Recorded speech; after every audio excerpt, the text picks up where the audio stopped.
Welcome, welcome, welcome.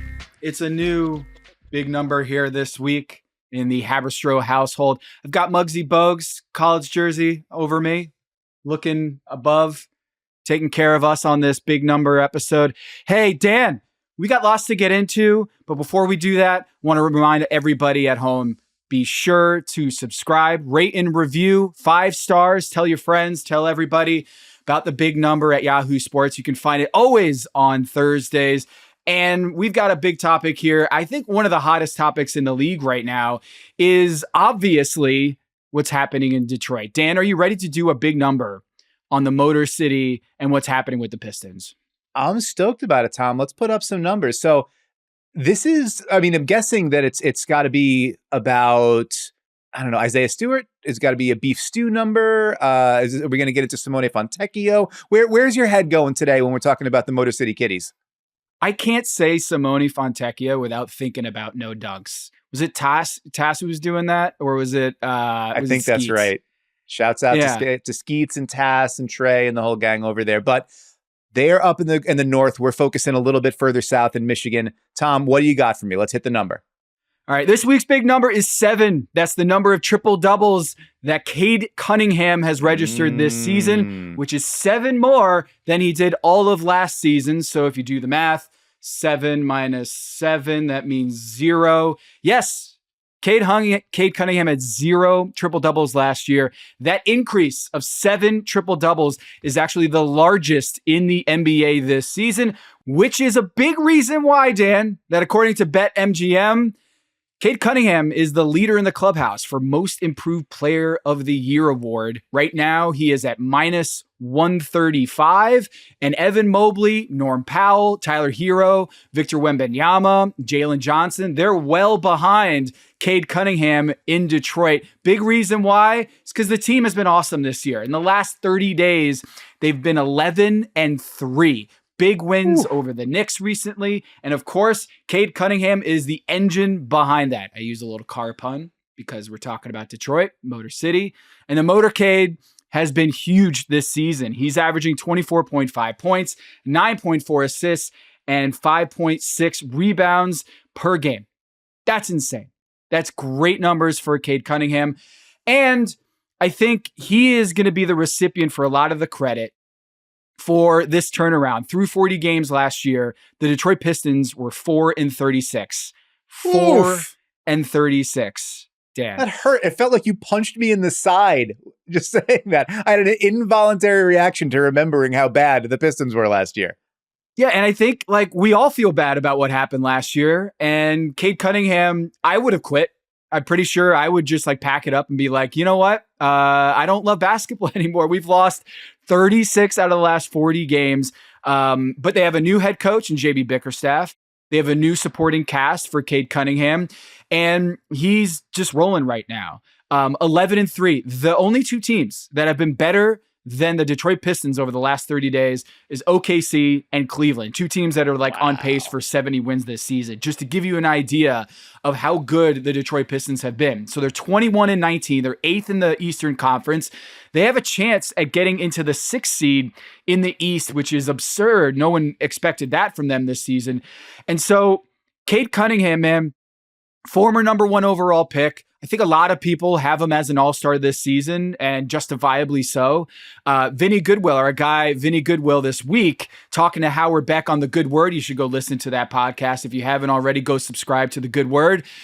He talked about how he has Cade Cunningham as a starter in the East, in the backcourt above Jalen Brunson. He's putting him next to Donovan Mitchell there. And that's a huge, huge testament to Cade Cunningham's production this season. So I wanted to put it to you. Dan, as you're assessing this season so far, the Detroit Pistons getting off to this great start, 2 games above 500, and Cade Cunningham leading the way with really eye-popping numbers.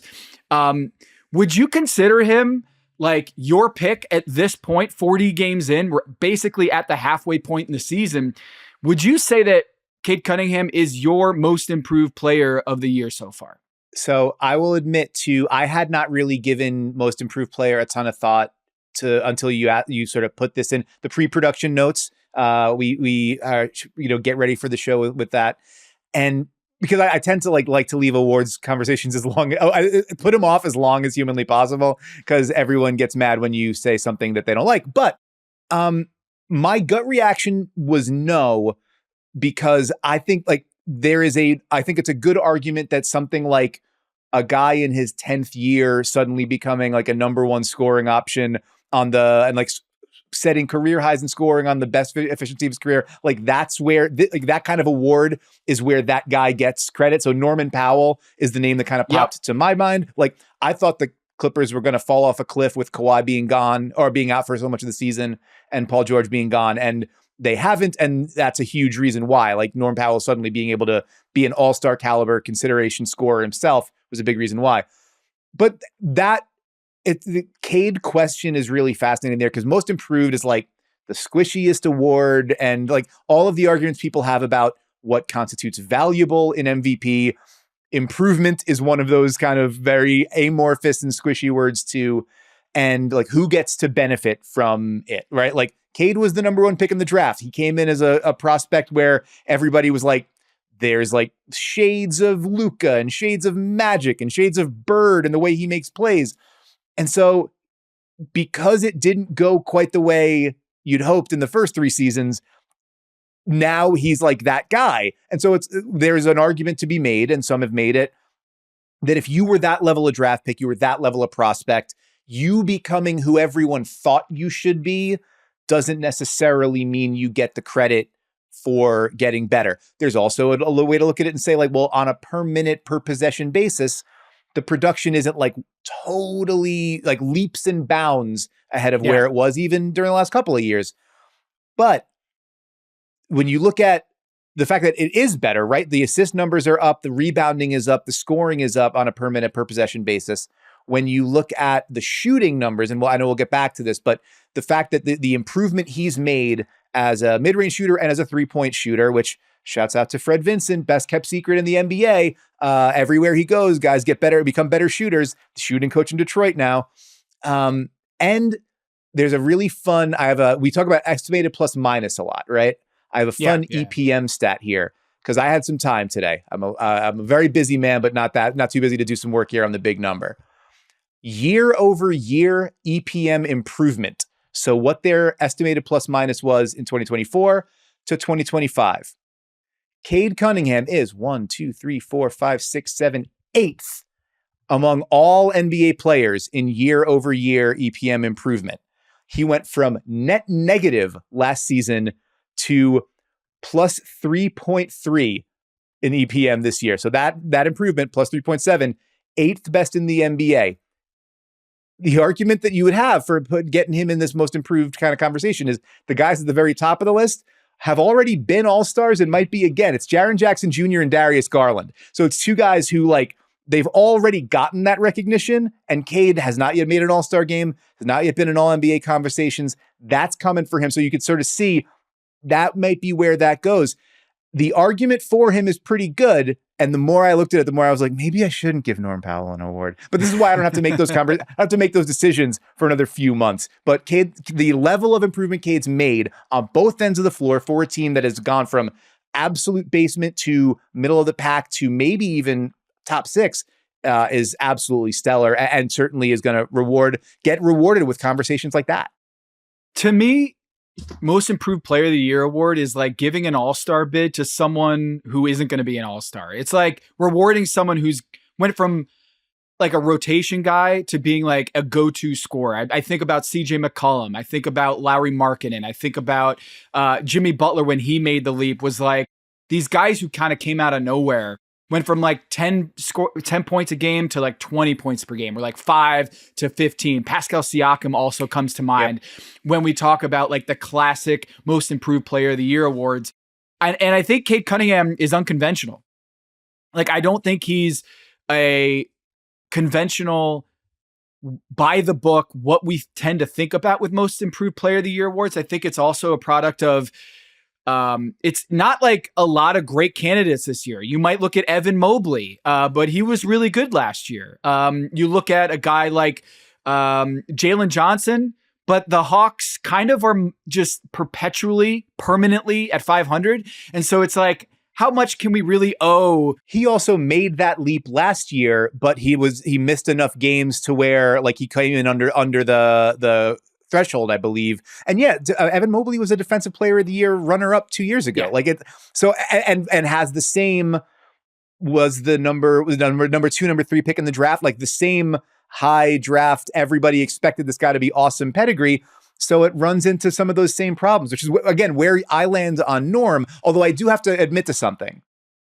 I have in the past with an actual vote made votes like the one that you don't like, the one we're talking about with Cade or with Evan Mobley, where, because the other side, there's one way of looking at it and saying the improvement is you go from the fringe or the rotation to starter, fringe all-star conversation, right?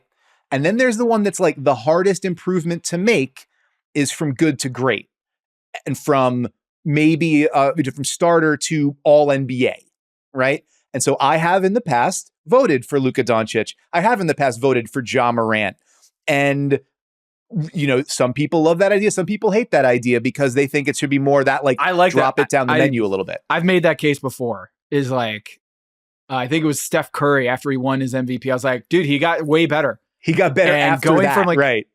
MVP to like all time is the hardest step you can make. There've been plenty of MVPs, but to enter into that marginal increase from like, I'm a top 50 player all time to like, you might be top 10 right now, is that kind of level of increase. I think Wemby would be that pick this year, is if you're looking at guys who are already good, but has moved into like top 5 MVP territory.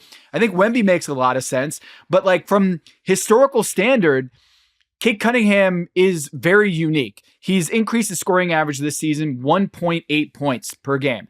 That would be the lowest on record for any most improved player of the year winner. And it's not even close. Like you look at all the most improved player recipients in NBA history, on average, they increased their scoring average by 8.2 points per game. 8. And Cade Cunningham's at 1.8. So you look at the guy who is next closest on that with the slimmest increase in your scoring average, it's George Mirasan. So I've always said, Cade Cunningham is the George Mirasan of today's NBA. He's at 4.5. So even then, it's not really a good comparison, but that's what typically most improved player of the year award goes. Hey, who increased their scoring average the most? Okay, we'll give it to that guy. Right. And I don't want to say that that's like caveman analysis, that we should move away from that, because what Norm Powell is doing is awesome. You would probably be my vote right now. And I think that BetMGM odds right there is projecting into the future and seeing, oh, wait, Kawhi Leonard's back? Oh, wait, James Harden's still on this team and they might upgrade at the deadline. Probably Norm Powell isn't going to be able to keep this up. But a guy averaging 23 points per game, leading the Clippers, who thought that he would be leading the Clippers in scoring and becoming one of the best shooters in the NBA? To me, that would be my pick for most improved player. And the other thing is, Norm Powell was a second-round pick. You know, Yes, Cade Cunningham being a number 1 overall pick is not by the book how we have awarded most improved. And not to say we can't, break barriers here, but the last number 1 overall pick, I had to try to think of this off the top of my head, and I couldn't think of one. Had to look this up. The last number 1 overall pick to win most improved player of the year was 33 years ago, Purvis Ellison, who was the number 1 overall pick from Louisville, won most improved player of the year a couple years into his career. I think Danny Ferry might have called him, or no, it was Danny Ainge. Danny Ainge called him not in service Purvis because he just was never on the floor. He was too injured. And that's why when he scored over 20 points a game, he got a most improved. A little bit of that with Cade is just like he was injured last year and now he's finally healthy and putting everything together. But I think we should go deep in this Detroit Pistons revival this season.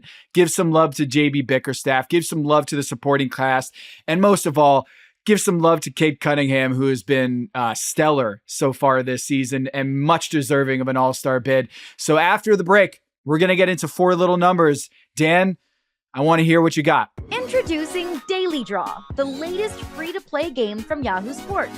Daily Draw gives you a pack of 6 prediction cards every day based on the day's biggest sporting event. Download or update the Yahoo Sports app on the Apple App Store or Google Play and join the action with Daily Draw today. All right, Dan, let's kick things off with the 4 little numbers. What's your first one you got for me? All right. First little number this week is 113.5.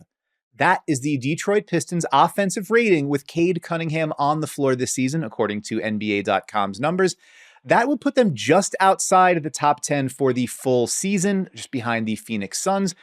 The Detroit Pistons and top 10 offense, not two phrases that often collide in the same sentence, not ones that have collided very frequently. Not since 2015-16 have they even sniffed a top 10 offense. They haven't finished with a top 10 offense in nearly 20 years, 2007, 2008. And with Cade Cunningham off the floor, because sometimes we like to look at that, the on-off in terms of what the impact a player is making for the team, 104.8 per 100 possessions this season. That will be dead last in the NBA. Whenever you're sub-Wizards without a player, you are not very good. And that is what the Pistons have been in terms of what they can produce on offense without Cade Cunningham. With him getting up near a top 10 level of offense. So if you're talking about impact and the way that somebody is creating and elevating a team's scoring, Cade Cunningham's doing that at an all-star level. Yeah. And you've mentioned it before that Draymond recently compared him to Luka. And that is crazy high praise. And I think that kind of started before the draft, right? It was Cade Cunningham when he was in college. I think a lot of people compared him because he's a big guard who could pass and handle. He had the same kind of strength and the core of Luka Doncic. And so I don't think it's crazy to compare him to Luka, but he's come into his own as a floor general. And they've built a healthy offense around him. Like, it makes sense. They park 2 guys in the corner. They run high pick and rolls. He's third most in pick and rolls in the NBA this season. And it just makes a lot more sense than what we saw with Monty Williams last year. And I think the better comparison for me, if you decided we're going to build a heliocentric offense, what heliocentric is a term stolen from Seth Partnow, who observe the NBA is increasingly putting a lot of the scoring responsibility, a lot of the playmaking responsibility, instead of putting it in X's and O's and having a more egalitarian offense. They're like, yo, who's our best player? Let's give him the ball and have him just run the offense. If you imagine Jason Tatum with a heliocentric offense where it was just like, hey, you're going to run the offense. And yeah, you might turn the ball over 4, 5, 6 times a game. Doesn't matter. But you're such a good shooter and you're strong and you can get to the cup. That's going to give us a top 10 offense right there because you're so talented and you've got great game, 3-level scorer. That's what Cade Cunningham is now for me. Like, he is so good and so strong, and ability to not just score at a high level, but find teammates in the corners. I think he's, in my opinion, more like Jason Tatum than he is Luka Doncic. I just think that Jason Tatum and Luka are in 2 different spheres in terms of playmaking and the passes they make. And I just think that, like, Luka's so good. I just have a hard time putting him in the same sphere as that. But when you're having a supporting cast of Malik Beasley, Tobias Harris, Jalen Duren, and Isaiah Stewart, and Jaden Ivey, and you're still performing at a top 10 offense, that's impressive. Well, I think part of it too, and I like the Tatum idea because Tatum's game so often, and it can suffer to some degree in terms of like the aesthetic argument. It's not built on flash as much as it's built on like getting to spot and making play. Like his and we saw it time and again in the finals last year. Like, he was driving, and like it didn't look flashy.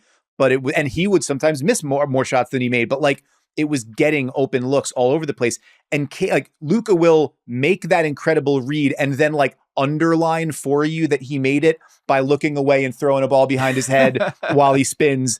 And Cade just kind of like gets there, stops, and makes the sound pass, like 2-hand chest pass that you were taught from when you were 6 years old. And there's a little more of that than there is of the absolute flash and panache. But the result is the guy gets the ball on the laces where he wants it at the right time. And you see that with, shooters like Malik Beasley, like Tim Hardaway Jr., like Tobias Harris. These guys are getting service and finishing and cashing out. But your point that you made, the way that the Pistons have surrounded Cade, that kind of gets us to our second little number here, 8.1. And that is Cade Cunningham's average time of possession in minutes, according to Second Spectrum's tracking data. 8.1 minutes a game. That's how much Cade Cunningham has the ball.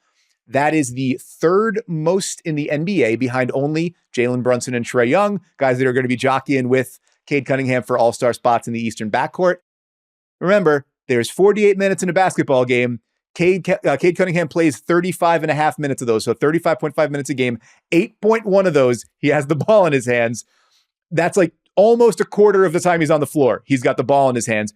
But the reason he has that is because JB Bickerstaff and that front office in Detroit built a race car for him to drive. They decided, we trust you. We believe in you. We don't necessarily have great complementary creators anywhere else, but we think you're going to be able to create enough to make that work. And so far, so good. So, Tom, what do you think about that level of offensive responsibility, that level of ball dominance, that level of heliocentrism, as you mentioned, that they're kind of heaping on Cade Cunningham, that the responsibility they're giving him in Detroit, and how he's responded to it so far? I think it's great in the regular season. I just think about the postseason and whether they get run down. You know?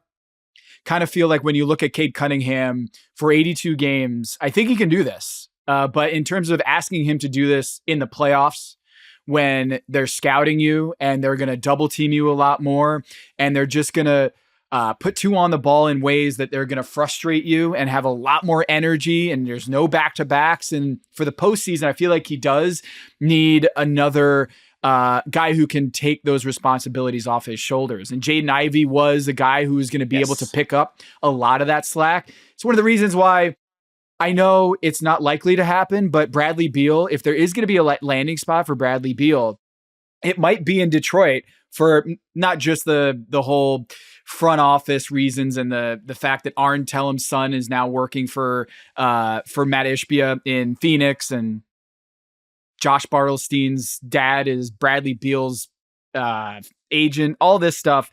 Put that aside.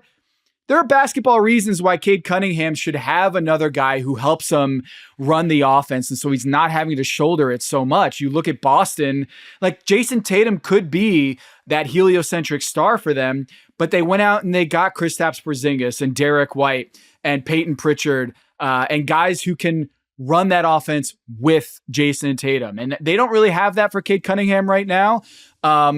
Malik Beasley's more of a knockdown shooter than a guy who's going to run the offense for you. But I do think Bradley Beal could help in that sense. It's just whether the front office and the organization can stomach that contract over the next couple of years. But that is something I'm going to watch, is like Cade Cunningham is able to put up these huge numbers and he's getting all the accolades, as he well should. But how much longer can he do this without a co-pilot there in Detroit? Because it's a really cool story right now. Yeah, and you look at Cade Cunningham right under 32% usage rate right now. That's fifth in the league. The only guys above him, LaMelo Ball, who is doing his own thing, man, in Charlotte, and then Giannis, SGA, and Luka. So all of those other players have the co-pilots, right? There's Kyrie, there's Dame, there's J-Dub, and the rest of that sort of structure. Not so much in Detroit. Pausing on our little numbers for a little mini game. You up for one? Yeah, let's do it. 8.1 time of possession. So more than 8 minutes of possession. The NBA has tracking data on this going back to 2013-14. 12 seasons, Cade's on pace to be the 14th player to crack 8 minutes in time of possession. There have been 13 other guys. Who do you think's on that list? How many can you name? Oh, well, Luka's on there. There's one. James Harden's on there. 2. Russell Westbrook is on there. 3. Is LeBron James on there? He is not. Ooh. Okay, so we've got Russ. Is Chris Paul on there? Chris Paul is on that list because of his time. This goes back to his time in LA. So yes. Yeah. Shai Gilgeous-Alexander on there? He is not. No. Who's the most surprising name on that list that you were like, wait a minute, really? Oh yeah, I remember that year. Devonte Graham. The 2019 20 season where Devontae Graham was one of those most improved player type of guys where it's like you went from out of the league or, like fringe of the rotation to like starting and putting up numbers because that team needed all the Devontae Graham it could handle to put up numbers there. That's amazing. That's amazing. Who else is on that list? We got Jalen Brunson and Trae Young. I mentioned them from earlier in the season. Damian Lillard, John Wall, Kemba Walker, Rajon Rondo, Isaiah Thomas, but not from the Isaiah Thomas Boston All-NBA season. Isaiah Thomas back with the Kings, the Boogie Cousin era of Isaiah Thomas. Wait a minute. I know. Wow. I was very surprised by that as well. And then Ricky Rubio, Timberwolves era Ricky Rubio, cracked 8 minutes in time of possession for teams that were, internet darlings, but didn't really do too much else. But so anyway, not too many people have gotten into that rarefied air where the whole show was running around them. So the names on that list, some of the most ball dominant, most central casting creators, Cade Cunningham in that mix right now. Our third little number this week, 37.6%. That is what Cade Cunningham is shooting on pull-up threes this season. The pull-up three is kind of like the shot that is your entranceway to stardom. If you can make it, you can punish teams all over the place. If you can't, makes it a little bit harder to orchestrate in the pick and roll, especially for somebody that's doing that at the volume Cade Cunningham does. 37.6%. That is better this season than LeBron James, Damian Lillard, Jamal Murray, the aforementioned Jason Tatum, and a whole bunch of other star-scoring ball handler type dudes. It's also a massive jump from where he was before this as a pro. 30.5% through his first 3 seasons, 37.6% this season. How does adding that pull-up to his game and just the general overall improvement in his shooting, what does that do to unlock things for Cade and for that Pistons offense? To me, this is the biggest reason why he's a most improved player of the year candidate. Like the ability to pull up from 3 is so huge. When you look at that Knicks game, he stretched the lead to 9 early in the fourth quarter with one of those classic, like Karl Anthony Towns wasn't really sure. Are we going over on these screens? Or are we gonna be able to, trap this guy at this point? He went under. I mean, well, he did a drop coverage and just basically gave Cade Cunningham a pull-up 3, which like a year ago, in a close situation in the fourth quarter, you might live with that. But Cade Cunningham hit the 3 and stretched the lead to 9. And it was my favorite play of the game, not because of the pull-up 3, but because of what happened before that, Dan. Simone Fontecchio was inbounding the ball, and Mikal Bridges was pressuring him in the backcourt. And Cade Cunningham just like called for the ball with his hand like this. And Fontecchio passed it to him, and Cade caught it with one hand and just held it Michael Jordan style away from Mikal Bridges. It was such a badass play. Like, I was just like, dude, like how many players in Madison Square Garden or late in those games against the New York Knicks, like it's a 6-point game in the fourth quarter, and you're just going to pull one of those moves? It was awesome. Then he goes down full court with Mikal Bridges all over him. They run a high pick and roll, and he's able to cash that 3-pointer in ways that he didn't have in his bag a couple years ago. And now it's something that he's really going to. When you look at guys who are able to scramble the defense or make things really difficult in the numbers game, it's guys who demand 2 on the ball in a high pick and roll situation, and then you can pass out of it. I do the Blazers games, and we talk so much about Anthony Simons and his ability to get out of those passes, those traps, or when they put 2 on the ball, and him to make that bounce pass out of it, that escape pass. And it's unlocked another level for the Blazers, and he's now shooting like 50% from 3, and like defenses don't know what to do with that guy. If Cade Cunningham can get to that level of pull up 3-point shot at like 40%, which is what he's trending towards right now, he's going to be a perennial all-star candidate, perennial MVP conversation if he can get to 40%. And that's huge. Is a guy that goes from, just a guy who can fill up the box score to someone that can play chess out on the floor. That height and that shooting ability and that handle is going to be impossible to guard. Yeah. I think that there's a certain level of like you go from being respected to being feared. And if you are like, you can be the guy that can make that shot at a high clip, as opposed to you could do everything else and then that on top. Yeah, defenses don't have any answer for what they can do with you. And that's where Cade is moving. Let's go to our fourth and final little number this week, 5.9. That is the year-over-year increase in the percentage of Pistons shots that come from three-point range. I know that's a mouthful, so bear with me. Last season, Detroit took under 33% of its shot attempts from three-point range. 29th in the NBA. They were not a three-point happy team under Monty Williams. This season, they're up to 38.6. So they've gone from the bottom of the league to the middle of the pack, 16th in the league. And that 5.9% bump from 32.7 up to 38.6, sixth largest increase of any team in the NBA this season. So getting more shooters on the floor, putting more shooting around Cade Cunningham, but also empowering the guys that were already there to shoot more. So it's not just Tobias Harris and Tim Hardaway Jr. and especially Malik Beasley, who is just absolutely jacking it whenever he gets the opportunity, because that is his job and he is good at it. But also Cade Cunningham, Jaden Ivey, you mentioned before, he was taking a jump in terms of his frequency and his accuracy. Marcus Sasser, reserve guard. Simone Fontecchio, we got 3 mentions of him in the show so far. Pretty good. The Pistons have 6 guys taking at least 6 3-point attempts per 36 minutes.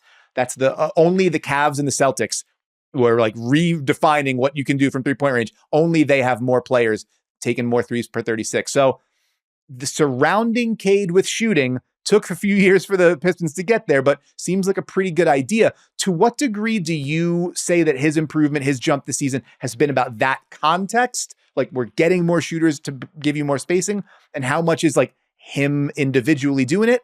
Or maybe is it doesn't really not matter which is the chicken and which is the egg, as long as, I don't know, we're having breakfast.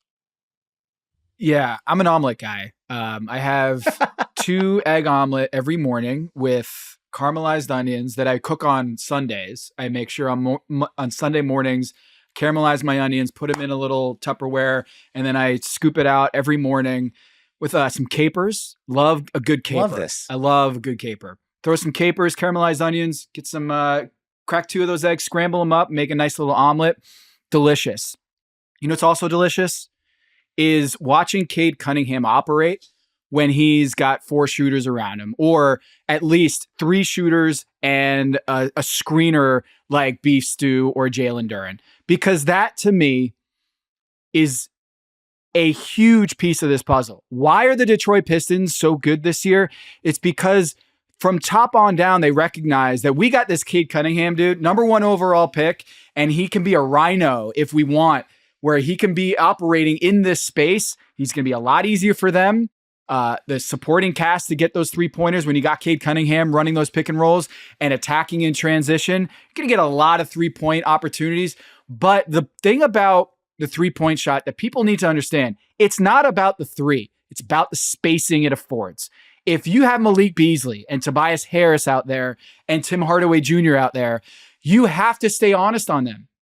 You have to. And that means that the paint is opened up. And it means that life is going to be so much easier for guys like Cade Cunningham to operate when they are operating in space. And so for me, this is such a big factor with the Detroit Pistons. This stat blew my mind. I went in and looked at last year. They started Jalen Duren and Beef Stew, Isaiah Stewart, for 33 games last year. They played 577 minutes together with Cade Cunningham, 2 true bigs, playing next to Cade Cunningham for 577 minutes last season under Monty Williams, and started 33 games together. Dan, do you know how many minutes that 3-man lineup has played this season under JB Bickerstaff? That's Jalen Duren, Isaiah Stewart, and Cade Cunningham. That started 33 games together. Based on the nature of the questioning counselor, I'm going to go low, but I don't know. Let's say 100. 0. The first step to making a delicious breakfast is pick that low-hanging fruit, right? Let's figure out what lineups we shouldn't play and then not play them. And like now they're 2019. I'm not saying that is the sole reason why they are so much better this year, but so much of what we're talking about with the Pistons is just top on down, roster construction, just philosophy under JB Bickerstaff, the front office going and getting Tobias Harris and Tim Hardaway Jr. and being like, we need shooters. Shooters are going to be the oxygen for Cade Cunningham in our offense. And it takes a lot. Like the idea that if you look at this month's plus minus leaders in the NBA, it's like Evan Mobley and Tobias Harris. Like, I swear to you. The big two. The big two. We've all said it. Tobias Harris and Evan Mobley are the biggest reasons why the teams are good this year. And that's like a product of just smart spacing, X's and O's, and execution that all are on board with Cade Cunningham being the guy. And like to what you said, chicken or the egg, we're having breakfast, who cares? But the front office recognized if we're going to maximize Cade Cunningham, we need to maximize his spacing and have that three-point threat to change everything. And Tim Hardaway Jr., Malik Beasley, man, they can shoot the heck out of the ball. And it's awesome to see when he makes those kickouts and when he's driving, it's going to people, not Isaiah Livers, or it's not going to Killian Hayes. It's not going to these guys who just like, it's just not going to cut it. They're going to knock down shooters. And I think that that's huge. He's 86th percentile in the pick and roll this season with his passes. And last year he was about 53 percentile. I think a lot of that is just a great supporting cast for that skill set. And as much as I want to say it's all Cade, I think it's all part of the same kind of soup that makes the Detroit Pistons amazing. I mean, I don't have soup for breakfast, but I do have soup for lunch a lot. And I think it's the most underrated item on a menu is getting the soup. Fills you up so you don't eat so much on the entrees later. So I'm a big fan of soup too. I have no argument against soup. I do love the idea though that, as you mentioned, these are the guys that are finishers there. You get more finishers around you guys that can actually cash out on those passes. You're going to wind up with more 10 assist games. You're going to wind up with more opportunities for triple doubles, which is why Cade Cunningham went from 0 to 7 this year. This week's big number. That wraps up our little numbers. Tom, get us out of here so I can get some soup. All right. So I was kind of thinking, Dan, with these over-unders, we've done, I think, over 25 of these so far this year. So we come up with a couple usually for every episode, kind of just to keep us, locked in. Something to keep to be locked in. The storylines going. And it's weird. You're still winning. I'm just going to say it. You're still winning. And I love that you said it twice. I thought with Shai Gilgeous-Alexander increasing his free throws per game above 8 that I would start rallying. But, you've kept your lead. It's 15-13. And congratulations, you've still kept pace here. Well, Tom, I mean, we all knew that I was gonna have a real long tail in victory, and I'm not gonna be bragging about it. I'm not gonna sit here and rub your face in it and, say that obviously one of us knows ball and the other one doesn't. And I'm not going to do any of that stuff. I'm going to let the listeners do that. Sound off in the comments. Let Tom know that he doesn't know ball, that my lead is forever, and that I certainly won't come to regret this in a few months' time, maybe even in a few weeks' time. We're going to live forever, and we're going to feel exactly the same way we feel right now. And that's how I'm going to go about entering this new week of over-unders with my good friend Tom Haberstroh, who's in second place in our contest behind me, Dan Devine, who's in first place in it. All right, I'm going to have to add 2 more of these, and you better not copy me. All right, you better not. I wouldn't dream of it. I'm not playing any kind of strategical game theory here. Come on, Tom. You know me. I'm above You're not board. playing keep away. You can't do the whole 4 corners thing, Dean Smith style. Just milk the clock out. The Zach Edey we did the last time we did the Zach Edey double-double, averaging double-double. He's still under that. We both said that he was going to be under. Victor Wembanyama still just torching from downtown, just doing great things there. One guy who's not is Jaylen Brown. Jaylen Brown was, when we were doing this, averaging a much better rate at 3-point shots, 33.3%. We set the over-under at 33.3%. We both took the under, and now he's at 31.9. He's shooting something like 18% from deep over his last 7 games. I think that's a slump. But I think we look pretty smart by taking the under on Jaylen Brown's 3-point rate. I was crazy wrong about Russell Westbrook playing next to Nikola Jokic. I think the over-under there was 100 points per 100 possessions. You took the over, I took the under, and Russell Westbrook on the floor now is about 114. Well, and thanks to the Joker for that one. He's the one that's bumping those numbers up when they play together in the starting lineup. True. But I should have seen that coming. Still. So we got to add 2 more to this. You've got a 15-13 lead here. Cade Cunningham's assists per game. He's at 9.4 currently as we're taping this. I'm going to go over under, setting it at 9.0 assists per game for Cade Cunningham. I'm going to take on this one a pass. I'm going to say you go first, and then I'll decide where I go. I love that. In the Cade Cunningham show, we're going to, draw the defense and kick. I'm going to go over on this. I think that the whole offense is built around Cade getting into the teeth of the defense and then making a choice, creating an advantage and getting off the ball. And I think that maybe we run into the issue where teams are going to say, we're going to make you a scorer rather than let you pick out your targets. But there's enough targets that he seems to be pretty an equal opportunity distributor, moving the ball over the place.